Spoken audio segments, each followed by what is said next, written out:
C'est quoi ton intérêt de tourner un lieu d'explosion et de montrer ça au monde entier? À l'écart de son colonel, ce militaire raconte. Quand je suis arrivé dans cette rue, elle était bloquée par une voiture. J'ai demandé au conducteur de se pousser et à ce moment-là, une voiture piégée a explosé. Elle était juste à côté de nous, en sens opposé. J'ai été légèrement blessé au ventre et à la jambe. Les Bagdadis refusent la loi du silence après chaque attentat. Hamid n'hésite pas à témoigner. Toutes les fenêtres de sa maison ont volé en éclats. Ça a fait un bruit énorme, comme à chaque fois. Je suis tout de suite sorti pour voir ce qui se passait. J'ai vu des cadavres partout et une grande quantité de sang par terre. La police, les ambulances et les pompiers sont arrivés rapidement. La situation était tragique.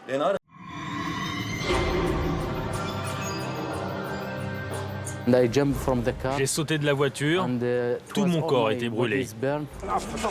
Réponds à ma question, toi. Quel est l'intérêt de filmer un lieu d'attentat et de montrer ça à tout le monde? Dis-moi. Sécurité, full auto, coup par coup. Quand la situation exige l'utilisation de nos armes, bien sûr on les utilise. Le danger ici, c'est Al-Qaïda. Moi, je veux plus vivre. Ma vie a été détruite par la mort de mes 5 fils. Si les terroristes vous attaquent ou vous résistent, vous avez le droit de les blesser ou de les tuer.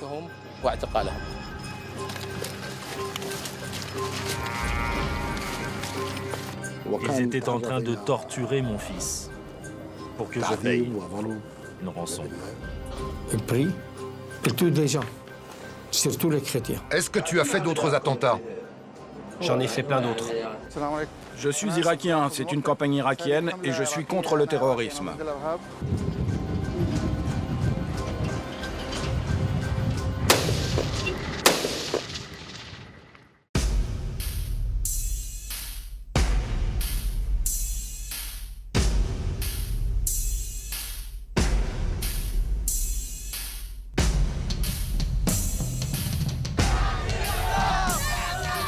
L'Irak, 9500 morts en 2013. Chaque jour, les kamikazes et les voitures piégées. Les terroristes sunnites veulent renverser le pouvoir chiite.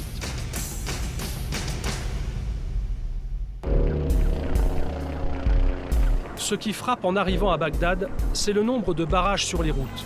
L'armée, la police, les milices, impossible de circuler sans être contrôlé. Nous sommes sur la route de l'aéroport, l'une des plus dangereuses d'Irak. Sur ce parking, où il est strictement interdit de filmer, ces taxis un peu particuliers, les voitures blindées des compagnies de sécurité. Thierry est le directeur des opérations de l'une d'elles, un ancien des commandos de marine. Les risques ici sont les risques inhérents à tout déplacement dans Bagdad. Ce sont les car bombes, les sticky bombes, les IED, c'est-à-dire tous les engins improvisés explosifs. C'est pour ça qu'ici, on se met en open air. Avant, on se mettait sous la protection du préau, mais ça a explosé. Il y a combien de morts? 6, 7. Ce ne sont pas en général des opérations de grande ampleur, ça vise juste, c'est des opérations de harcèlement, constamment, sur les forces de sécurité, sur tout ce qui peut être apparenté à des intérêts étrangers. C'est constant, de manière à saturer à la fois les services de police, les services de sécurité et les services de santé.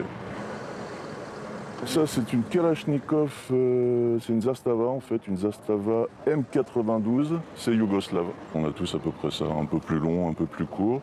C'est porté en condition 2, c'est-à-dire non chambré, non armé et approvisionné, chargeur garni. Il a combien de chargeurs là? 3. Le client arrive. Il reste plusieurs jours à Bagdad. Pour aller au centre-ville en blindé, 1 000 € les 20 km. Il souhaite aussi une protection rapprochée, 2 500 € par jour. Le client, c'est Loïc, responsable de la sécurité d'une entreprise française. On organise un training sécurité pour nos employés. On a été victime d'un incident sécuritaire assez important il y a quelques jours. Je pense que c'est quelque chose de relativement classique à Bagdad. C'est un de nos collaborateurs qui a eu un engin explosif accroché sous sa voiture. Et heureusement, ça a explosé quand il n'était pas dedans. Donc on ne sait pas si c'était voulu que ça explose une fois qu'il était sorti, ou si c'était simplement une défaillance du système. Et donc on a jugé utile de faire une petite session de sensibilisation avec notre partenaire local. Donc là, le but de la formation, c'est un petit peu de leur expliquer qu'est-ce qu'ils doivent faire et qu'est-ce qu'ils peuvent faire pour vérifier que leur véhicule n'est pas piégé avant de le prendre le matin quand ils partent au boulot. C'est certain que la situation sécuritaire est un frein aux activités et on n'a pas beaucoup d'employés qui acceptent de venir à Bagdad toutes les semaines pour des missions de business développement comme dans les autres pays du monde. La formation anti-attentat a lieu dans un endroit ultra protégé. Mur anti-explosion et garde prêts à tirer.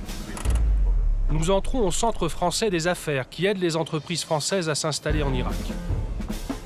Yasser va animer la formation, c'est un miraculé. J'étais juste avant un barrage de police à 500 mètres à peu près. Et là, j'ai entendu une énorme explosion à l'intérieur de ma voiture. À ce moment-là, je ne comprenais vraiment pas ce qu'il se passait. Je croyais qu'une voiture piégée avait sauté à côté de moi. Je n'avais pas réalisé que c'était une bombe placée sous ma voiture. J'ai ouvert ma portière. C'était difficile. J'ai poussé de toutes mes forces. J'ai sauté de ma voiture, tout mon corps était brûlé. J'ai essayé d'éteindre les flammes sur moi en me roulant dans la poussière. Je voyais la police au loin. Elle restait au barrage. Pas un policier n'est venu m'aider. Ils n'ont même pas appelé d'ambulance. Je les appelais, mais ils ne venaient pas. Ils avaient peur de moi. Heureusement, un civil de 40-45 ans m'a dit « Allez, viens, monte dans ma voiture, je t'emmène à l'hôpital. » J'étais blessé partout. J'avais la main brûlée, les jambes aussi. J'ai perdu mon pouce pendant l'explosion. Un morceau de métal m'a arraché directement le doigt. Tout le monde sait que Yasser a failli mourir. Lorsqu'il explique comment éviter un attentat, on l'écoute attentivement. Les terroristes mettent souvent les bombes dans un paquet en carton, dans des colis ou dans une enveloppe envoyée à l'entreprise. Donc, soyez toujours très attentifs au courrier. Moi, j'ai été gravement blessé. J'ai perdu un doigt et j'ai passé 6 mois à l'hôpital. Tout ça parce que je n'avais pas pensé à vérifier ma voiture avant de partir. Donc, ne vous dites jamais « c'est bon, je suis en sécurité car je n'ai de problème avec personne ». Parce qu'en fait, la cible des terroristes, ce n'est pas vous, c'est l'entreprise. Après la formation, nous retrouvons Thierry. Entre deux clients, il vérifie son arme. Full auto, coup par coup. En ce moment, c'est un peu délicat parce que depuis 4 mois, il y a une hausse des attaques. On est en train de se retrouver dans des situations de type 2008. C'est-à-dire pendant longtemps, il y avait entre 200 et 300 morts à Bagdad, ce qui est regrettable, mais qui est considéré comme des mois normaux. Et depuis 4 mois, on arrive à quasiment plus de 1000 morts par mois. Donc on est loin encore des scores de 2006-2007 où on atteignait 3000 morts par mois, mais ça commence à être en augmentation. Voici le deuxième client de la journée, Pascal, vendeur de centrales électriques. La reconstruction de l'Irak est estimée à 450 milliards d'euros. Participer à ce marché du siècle vaut bien quelques risques.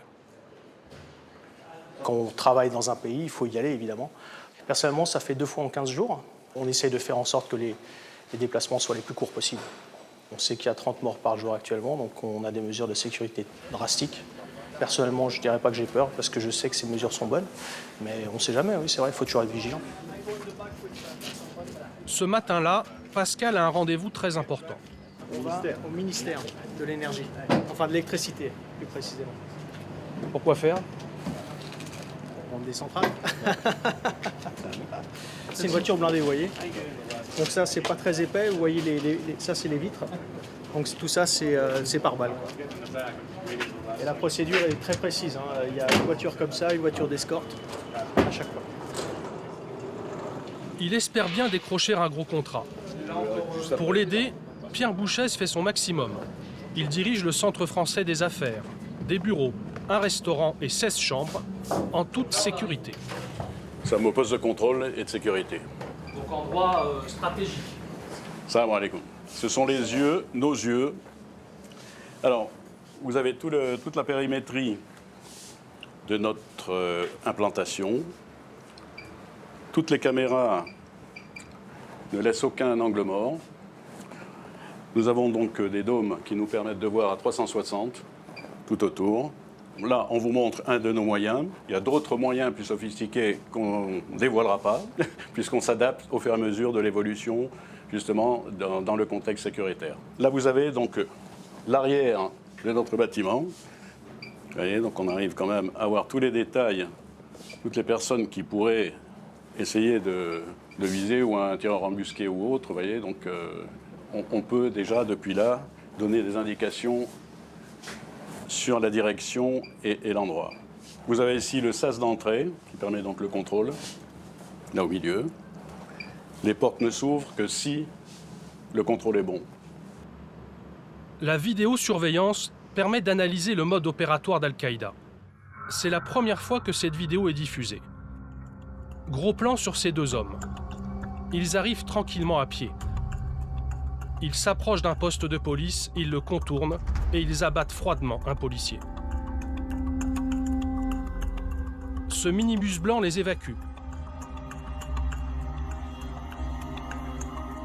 Quelques minutes plus tard, les renforts arrivent.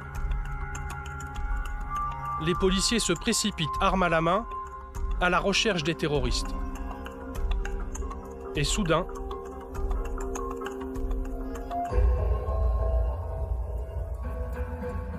un colis piégé, 2 attentats au même endroit, la signature d'Al-Qaïda. À Bagdad, une journée se termine rarement dans le calme. Une voiture vient d'exploser. Nous sommes rapidement sur les lieux. Interdiction de filmer, car selon le gouvernement, la situation sécuritaire est sous contrôle. Nous tournons donc en caméra cachée. Il y a 4 morts et 14 blessés.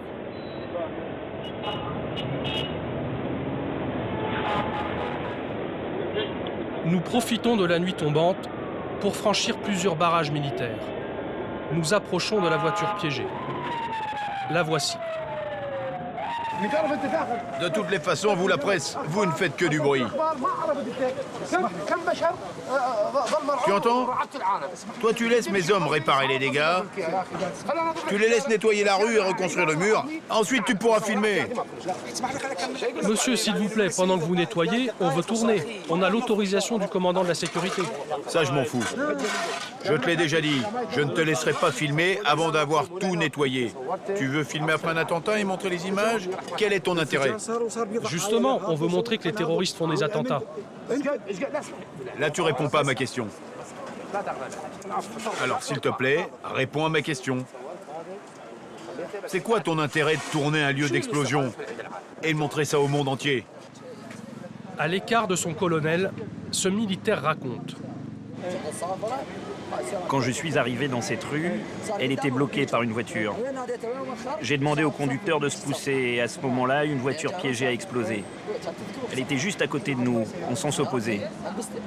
J'ai été légèrement blessé au ventre et à la jambe. Les Bagdadis refusent la loi du silence après chaque attentat.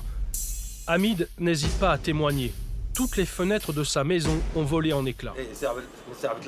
Ça a fait un bruit énorme, comme à chaque fois. Je suis tout de suite sorti pour voir ce qui se passait. J'ai vu des cadavres partout et une grande quantité de sang par terre. La police, les ambulances et les pompiers sont arrivés rapidement. La situation était tragique. J'avais peur d'un deuxième attentat. Alors je suis vite rentré chez moi pour me protéger.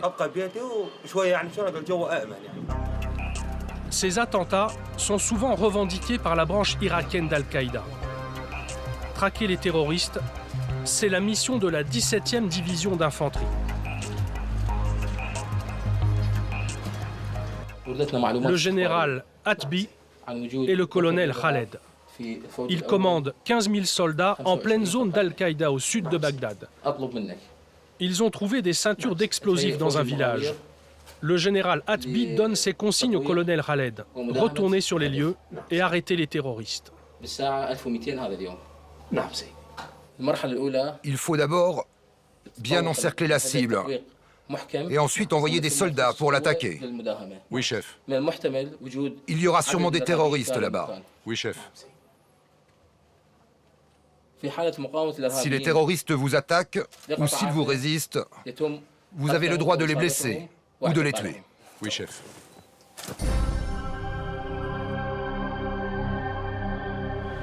Le convoi se forme. Une quinzaine de blindés. En 6 mois, le colonel Khaled et ses hommes ont tué 12 terroristes. En représailles, 11 membres de sa famille ont été exécutés. Il refuse d'en parler, préférant rester concentré sur sa mission.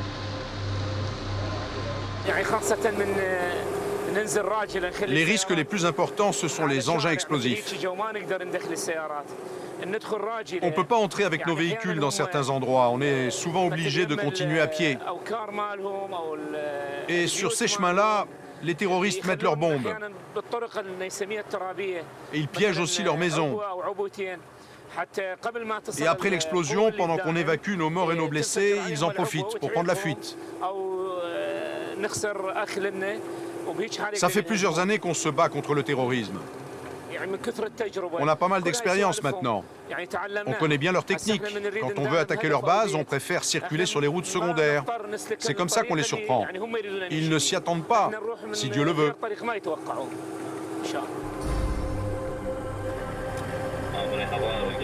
Le convoi avance à découvert. Cible idéale pour des lance-roquettes. Les blindés s'arrêtent.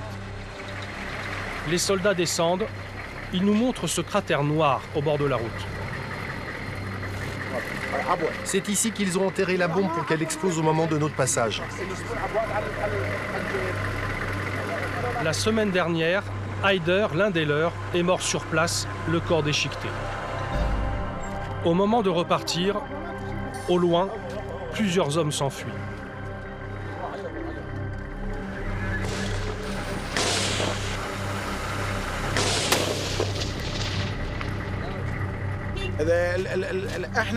On a prévenu les habitants. Quand vous nous voyez, vous restez où vous êtes. Ne prenez pas la fuite. Si vous prenez la fuite, on vous considère comme des terroristes et on vous tire dessus.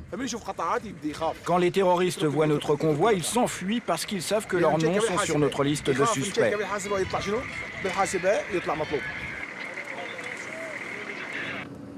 Nous arrivons où les ceintures d'explosifs ont été trouvées.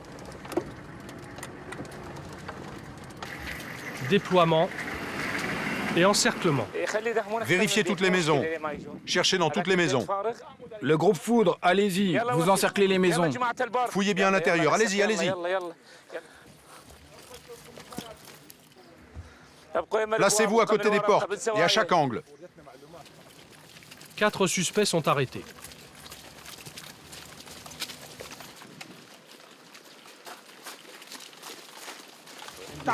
Lieutenant, prends le groupe Foudre avec toi et fouille la deuxième maison.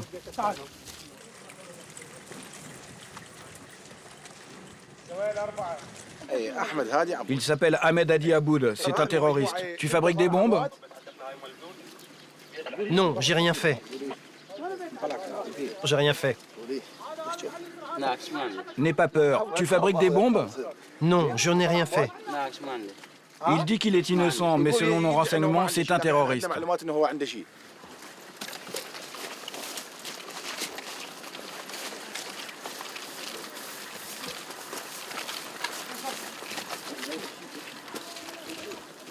Le colonel dit que je suis un terroriste.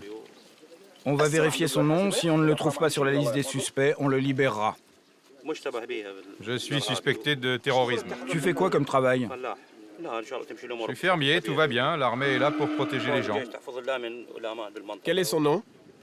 Omar Hadi Yacoub. Et l'autre? Ahmed Hadi Yacoub. Chef, leurs noms ne sont pas sur la liste des suspects. Mais le troisième, là, Abrahim Arak, il figure bien sur la liste. Celui-là est suspect, les autres non. On va leur présenter nos excuses et on les laisse partir.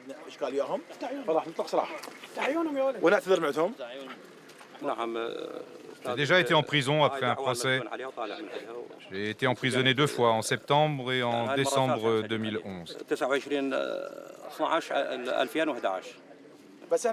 On va vérifier tout ça parce que l'information qu'on a, c'est qu'ils continuent à fabriquer des bombes.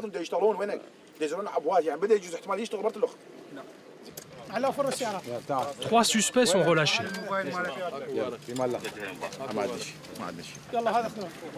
Pas le 4e.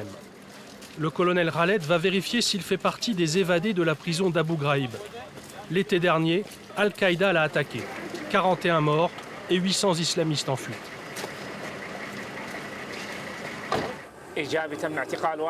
Aujourd'hui, les résultats sont bons. On a arrêté un suspect. Il va avouer, il va nous donner des renseignements sur son groupe, sur ses collègues, sur les bombes et sur les armes, sur les munitions qu'ils utilisent.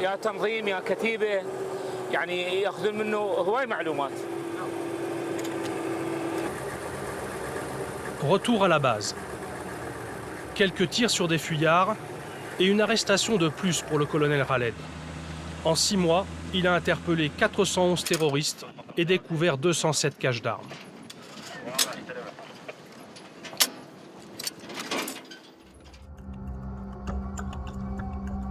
Nous quittons les zones sunnites d'Al-Qaïda pour le fief chiite de Sadr City. Les chiites représentent 60% de la population. Sur ce marché, en septembre dernier, un attentat a fait 150 morts et 200 blessés. Parmi eux, Ali. Il a perdu 7 de ses amis. Quand je me suis approché de la tente, la première bombe a explosé. L'explosion a tout détruit.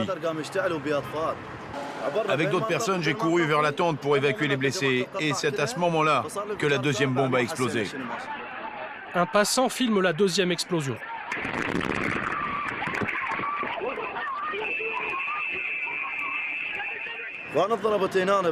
J'étais blessé. J'avais beaucoup de blessures sur ma main, mes doigts, ma jambe, mon dos et mon ventre. J'ai perdu connaissance, on m'a transporté à l'hôpital et j'ai vu qu'il était rempli de blessés. Le but des terroristes, c'est que les chiites ne pratiquent pas leurs rituels religieux. Le kamikaze a été arrêté juste après l'attentat. Nous nous sommes procuré les images de son interrogatoire par la police. Raconte-moi comment vous avez préparé l'attentat. Donne-moi des détails. Ça s'est passé entre 15h et 15h30. Majed et moi, on est arrivés sur le lieu de l'attentat. J'avais la bombe dans un sac. Je me suis approché de la tente et j'ai posé le sac à côté du générateur. Puis, je me suis éloigné de la tente et Majed est rentré chez lui. Tu avais quoi sur toi? J'avais une télécommande noire avec 2 boutons. Elle était dans ma poche. Ils t'ont payé combien pour cette opération? Entre 400 et 500 euros. Est-ce que tu as fait d'autres attentats? Oui, j'en ai fait beaucoup. Pour éliminer les kamikazes sunnites et protéger les chiites, les combattants de l'armée du Mahdi sont prêts à mourir. Ils acceptent de nous recevoir. Les kalachnikovs sont sous le matelas dans la chambre des enfants. Ils sont 30 000 et ils se battent aussi avec Bachar al-Assad en Syrie contre les sunnites et Al-Qaïda. Leur maître est Moqtada al-Sadr. Leurs visages resteront cachés et leurs armes chargées. Ils se méfient toujours des inconnus, soupçonnés de faire du renseignement pour les sunnites.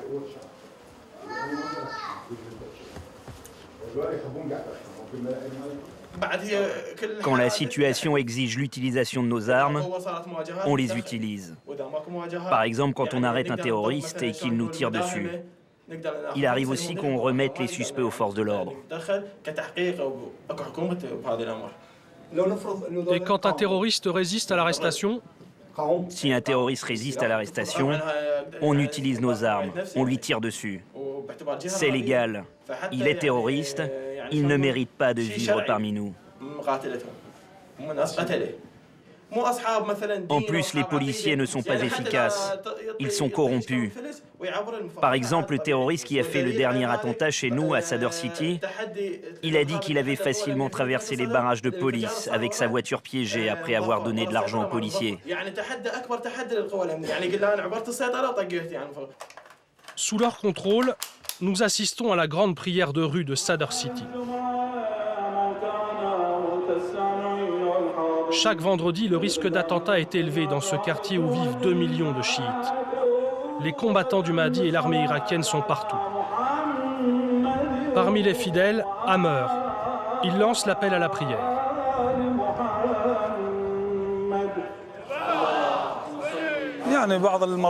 Ces derniers jours, on a été attaqué 2 fois. Dans une rue, pas loin d'ici. J'ai cru que l'explosion venait d'une voiture piégée, mais quand je suis arrivé sur les lieux de l'attentat, il n'y avait aucune trace de bombe. C'étaient 2 kamikazes avec des ceintures piégées qu'ils ont fait exploser l'une après l'autre. Malheureusement, il y a eu plusieurs victimes. Au premier rang, Cheikh Al-Saadi, l'un des imams influents de Sadr City. Il est chiite comme le Premier ministre, et pourtant, il dénonce l'inefficacité de son gouvernement.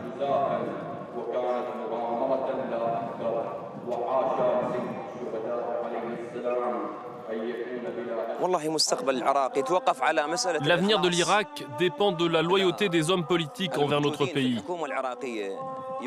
Si les membres du gouvernement continuent à être divisés et inconstants, l'insécurité sera encore plus importante et l'avenir du pays sera de plus en plus sombre.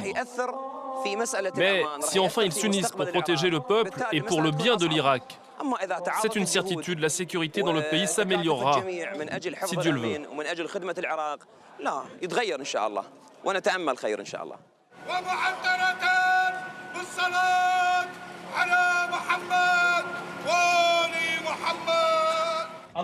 La réconciliation avec les sunnites est encore loin.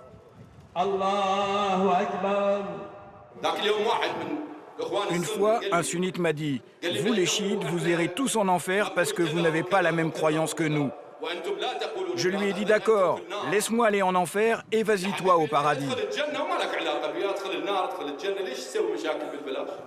Je peux débattre sans fin avec lui, mais on ne parviendra jamais à s'entendre. C'est une impasse, ça n'a aucun sens. Je ne veux pas être préoccupé par ces choses insignifiantes et sans valeur.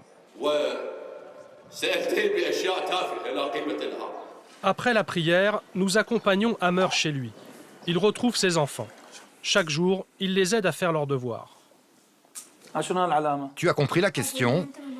Oui, c'est des maths. Est-ce que l'angle K est inclus dans le carré? Oui. Il faut aussi trouver la mesure de l'angle. Quand j'entends qu'il y a eu un attentat, je pense tout de suite à mes enfants. Est-ce qu'ils sont en sécurité? Je ne peux pas m'empêcher d'aller à l'école pour vérifier. Mais il faut bien qu'ils étudient. Je m'inquiète beaucoup quand ils vont à l'école. Que Dieu les protège. Lors de la dernière explosion, j'étais à l'école et j'ai eu très peur pour mes parents et pour mes frères. J'ai cru que l'explosion était à côté de la maison. J'avais peur pour ma famille. Mais quand je suis rentré, mon grand-père m'a rassuré et il m'a dit que tout allait bien pour tout le monde. Mais je ne veux pas quitter l'Irak. Je veux continuer à vivre ici. Personnellement, je ne dis jamais que les sunnites sont derrière tous les attentats. Les auteurs de ces attentats, ce sont des terroristes venus de l'étranger. Ils veulent séparer le peuple et créer un conflit politique interne. Nous sommes frères, nous sommes tous nés ici. Nous avons tous vécu ici. Et nous sommes même mariés avec des membres des familles sunnites.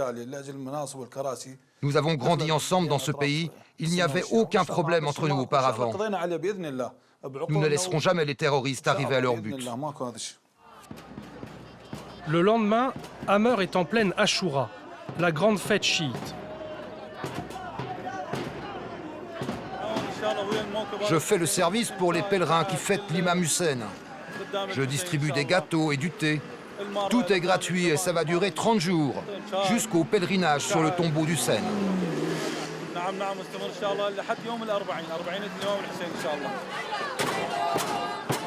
Un hommage à l'imam Hussein, tué en 680 par les sunnites.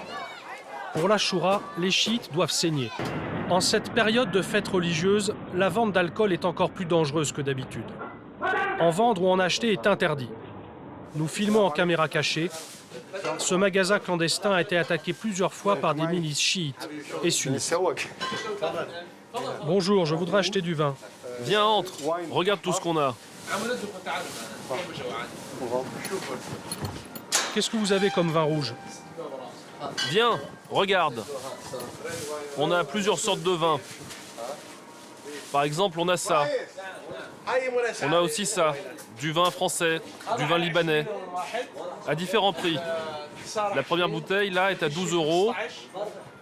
La deuxième à 10. Tu veux une bouteille ou un carton? Je prends un carton de vin libanais et un carton de vin français. On trouve de tout, de la bière portugaise ou libanaise, à 1 € la bouteille. Malgré les risques d'attentats, les clients se bousculent. De nombreux chrétiens, mais aussi des musulmans. C'est pas dangereux de venir acheter de l'alcool? Bien sûr que si, mais ce magasin, c'est le seul ouvert. Je suis venu de très loin pour acheter de l'alcool. C'est pas trop dangereux de vendre de l'alcool en ce moment? Si, ils ont tué 2 vendeurs il y a une semaine. 2 vendeurs? Oui, et l'un des 2 était un de nos vendeurs. Il a été tué il y a 2 jours. Il avait une épicerie et quand ils ont su qu'il vendait de l'alcool en cachette dans son magasin, ils l'ont tué.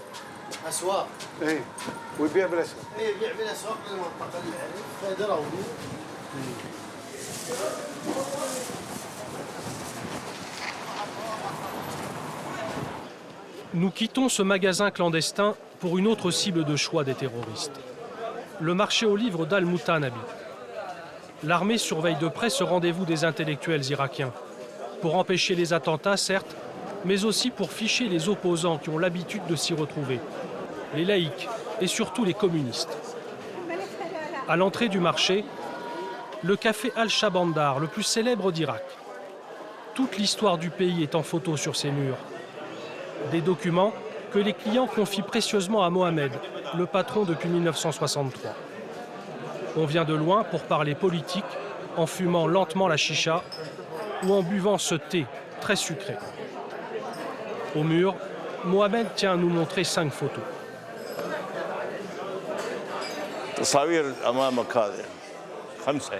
Ce sont les photos de mes 5 fils. Ils sont morts le 5 mars 2007. Une voiture piégée qui a explosé. J'étais ici et la voiture qui a explosé était là, juste à côté de moi. Tous les murs du café se sont effondrés. J'ai entendu les cris de mes fils, mais je n'ai rien pu faire pour eux, ils étaient sous les décombres. Depuis ce jour, j'ai perdu le goût de vivre. Ma vie a été anéantie par leur mort. Je ne souhaite qu'une chose, mourir le plus vite possible pour les rejoindre au paradis. Mohamed reçoit tout le monde, même les femmes que l'on voit rarement dans les endroits publics. Sama est poète et écrivain. Au Shabandar Café, elle se sent respectée.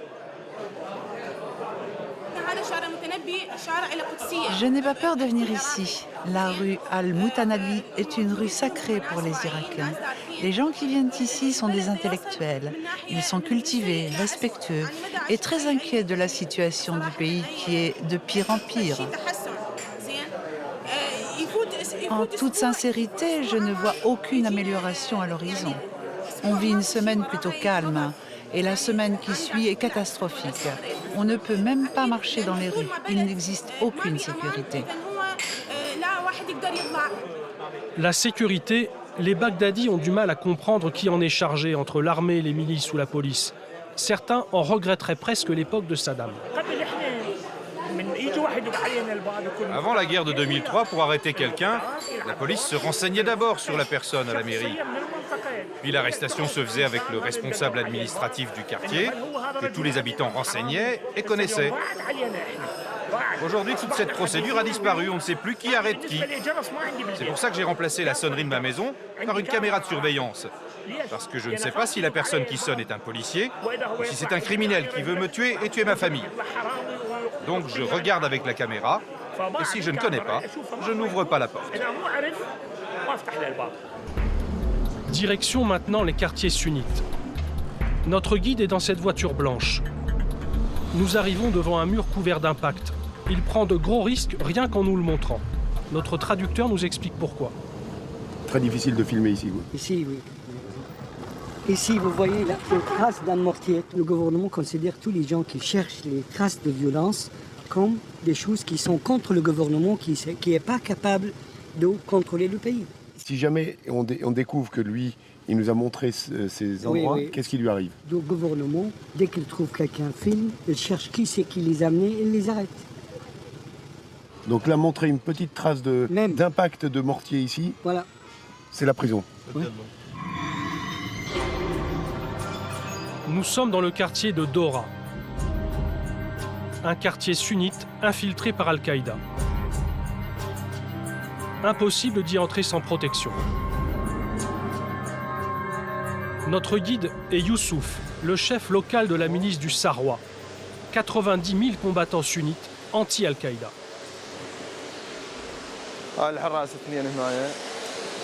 Voici l'un de nos barrages. On a 2 combattants ici. C'est aussi leur chambre, ils dorment là. Il n'y a pas de lumière car on n'a pas d'électricité aujourd'hui.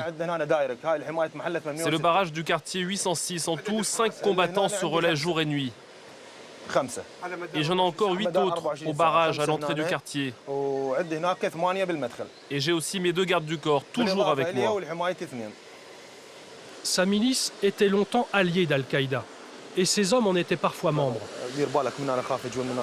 Surveille bien ce côté-là jusqu'au bout de la rue, comme d'habitude, et reste très attentif. Toi, Omar, regarde plutôt vers là-bas. Mais Youssouf et le Sarwa ont accepté de l'argent et des armes des chiites comme des États-Unis.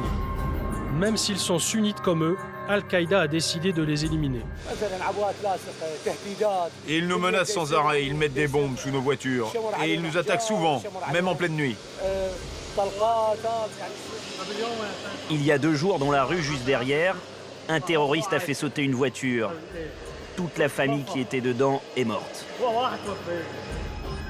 Contrairement au discours rassurant du gouvernement chiite, Al-Qaïda est présent partout en Irak, jusqu'en plein centre de Bagdad. Bien sûr qu'Al-Qaïda existe dans la plupart de nos quartiers. Al-Qaïda fait ses attentats bien tranquillement. En fait, personne ne les surveille vraiment. Avant, mes hommes du Sarwa étaient partout en ville. C'était impossible pour les terroristes d'Al-Qaïda de fabriquer des bombes et de les poser. Mais maintenant, ils font ce qu'ils veulent. Ils ont enlevé mon grand frère en 2007, en pleine rue, dans sa voiture. Et depuis ces temps, rien. Je ne sais pas s'il est vivant ou mort. Maintenant que nous sommes protégés par les miliciens du Sarwa, nous pouvons entrer dans le quartier. Il y a moins de risques d'attentat aujourd'hui, car c'est un jour de fête, c'est le Nouvel An. Cher Salim, le sunnite, nous reçoit chez lui. Bonjour. Bonne année et meilleurs vœux. Tous mes meilleurs vœux. Bonne année à toi, meilleurs vœux. Toute la famille se souhaite la bonne année autour du gâteau. Des vœux de paix et surtout de retour au pouvoir pour la minorité sunnite qui dirigeait l'Irak d'une main de fer sous Saddam. On chante pour un avenir meilleur, sans oublier le passé dévastateur.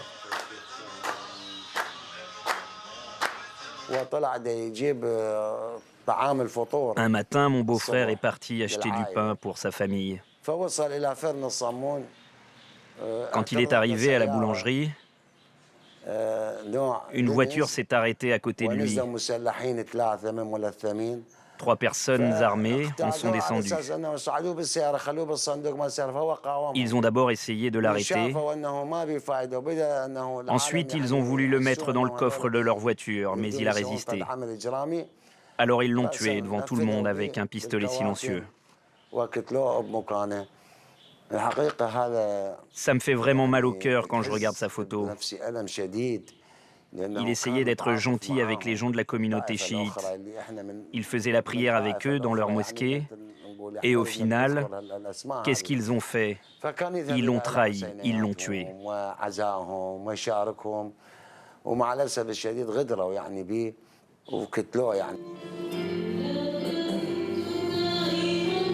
Les chrétiens sont aussi victimes de cette guerre. Il y a 10 ans, ils étaient plus d'1 million en Irak. Ils sont moins de 400 000 aujourd'hui. Monseigneur Pio, c'est leur porte-parole.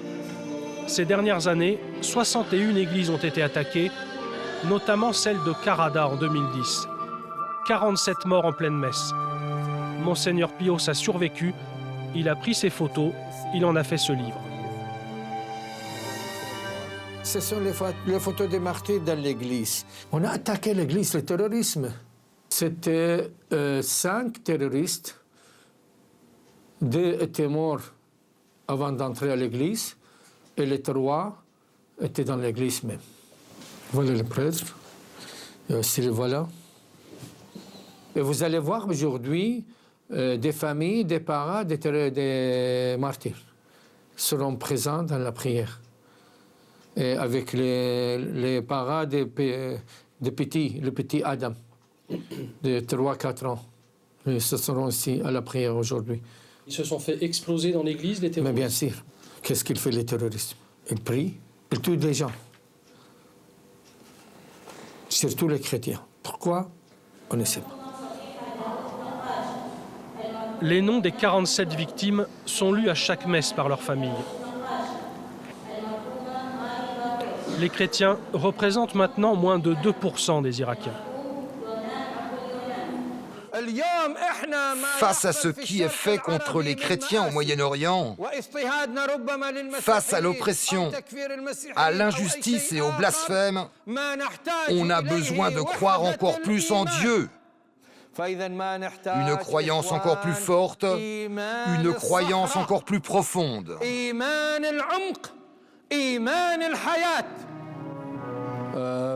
Parmi les fidèles, Jalal. Son frère et son neveu sont morts dans l'attentat.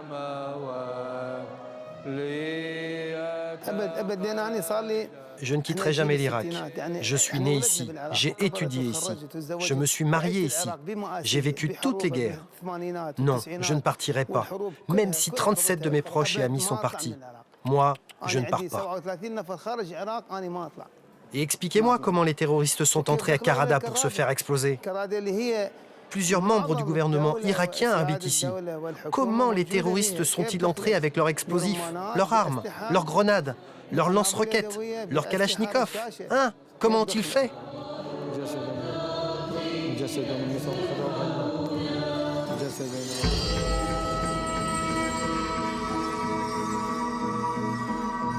Comment des voitures bourrées d'explosifs passent-elles plusieurs fois par jour les centaines de barrages dans Bagdad? Pour le comprendre, nous retrouvons le colonel Khaled de la 17e division d'infanterie. Comme souvent, il installe un point de contrôle improvisé. Quand les terroristes veulent faire un attentat en ville, pour faire passer leurs voitures piégées, leurs bombes et leurs kamikazes, ils ne prennent pas la route principale, ils prennent les rues secondaires. L'une des missions de notre régiment est de faire des barrages mobiles pendant 2 heures environ. On se met dans les rues secondaires pour perturber et surprendre les terroristes. S'ils apprennent qu'il y a un barrage dans cette rue, ça les oblige à annuler leurs attaques. Et les jours où on fait ça, il y a très peu d'attentats.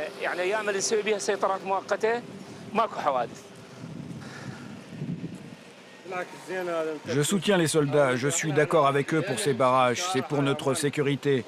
Ça ne me dérange pas, c'est pour nous protéger des voitures piégées et des kamikazes. Il faut faire plusieurs barrages partout en ville pour protéger tous les habitants. Le problème, c'est que chaque véhicule est contrôlé par ce gadget totalement inutile. Ce sonar détecte les bombes, les explosifs et le TNT dans les voitures piégées. Si l'aiguille bouge, c'est qu'il y aurait une trace d'explosif. Mais tous les Irakiens le savent, ce n'est qu'un détecteur de balles de golf, bricolé par un Britannique condamné à 10 ans de prison pour escroquerie. Acheté 10 €, revendu 23 000 € à une quarantaine de pays, dont l'Irak, qui refuse de s'en séparer. L'Irak ne dispose donc d'aucun système efficace pour détecter les explosifs. Le convoi blindé est donc la meilleure protection, notamment pour les chefs d'entreprise. Nous arrivons à la chambre de commerce de Bagdad. L'immeuble semble abandonné. Des poules picorent dans le hall d'entrée.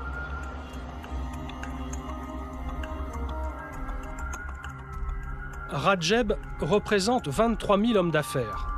Il développe le secteur privé, très faible en Irak, et il lutte contre la corruption généralisée. L'Irak est le 3e pays le plus corrompu au monde, après la Somalie et la Birmanie. Il y a une répartition injuste des contrats pour la reconstruction du pays. Ces contrats sont comme par hasard toujours réservés à des investisseurs précis, souvent les mêmes.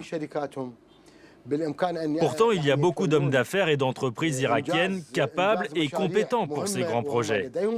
Mais leurs chances d'obtenir ces contrats sont quasi nulles. Ce n'est vraiment pas normal.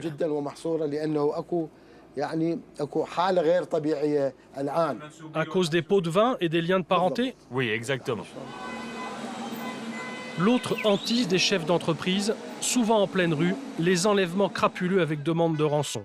Une quinzaine par mois. Ce cauchemar, Rajeb l'a douloureusement vécu. Mon fils a été enlevé à côté d'une de mes usines. Ces kidnappeurs m'ont appelé par téléphone. Et ils m'ont fait écouter ce qu'ils étaient en train de faire. Ils étaient en train de torturer mon fils pour que je paye. Après négociation, j'ai accepté de payer une rançon. La rançon était de 30 000 euros. J'ai payé et mon fils a été relâché le soir même. Par peur des représailles, rares sont ceux qui osent publiquement prendre la parole. Ali est l'un de ceux-là. Sa photo est affichée partout dans Bagdad. Il a créé une association de lutte contre le terrorisme. Et il avait plusieurs bonnes raisons de le faire. 3 de ses cousins sont morts dans des attentats, l'un de ses frères pendant la guerre Iran-Irak, et l'autre a été exécuté sous Saddam Hussein. Ce panneau est un exemple de notre campagne de lutte contre le terrorisme. Il s'agit de notre message pour tous les Irakiens. On l'a affiché en plusieurs exemplaires dans les rues de Bagdad. Le slogan de la campagne est « Je suis contre le terrorisme », écrit en arabe et en anglais. Mais la chose la plus importante, c'est la phrase « Non au terrorisme ». Elle est écrite dans les 4 langues parlées en Irak. En arabe, en kurde, en syriaque, la langue chrétienne, et en cunéiforme, l'ancienne langue irakienne. Pour que son association se développe, Ali sillonne Bagdad. Des centaines de kilomètres en voiture, avec à chaque mètre la peur de l'attentat. Un des grands problèmes, ce sont les embouteillages. C'est la cible principale des terroristes.